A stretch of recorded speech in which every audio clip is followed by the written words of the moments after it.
तुम्हारे ऑपरेटर, तुम्हारा डीजे, तुम्हारे चमचों को जिस दिन भी तुम्हारा हमसे सामना हुआ, उस दिन तुम्हारा डीजे लाइन में आखिरी दिन होगा। ये जो 10 दिन से लाइनर और डिब्बा मांग रहे हो, गली गली इससे काम चलने वाला नहीं है। बेटा, झूला झूलो, लेकिन अपने बाप को मत भूलो। डीजे बापा डीएस आद्रा। मैं खुद चल कर आया हूँ सर पर कफन बांधकर। अगर तू एक बाप की औलाद है तो आ।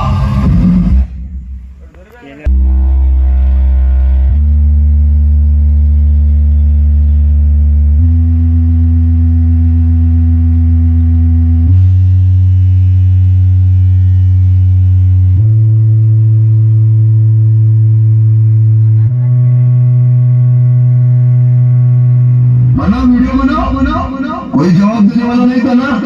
अभी तुम्हारा बाप निकल आ गया। डीजे बापा डीएस आद्रा। नहीं लौटेंगे।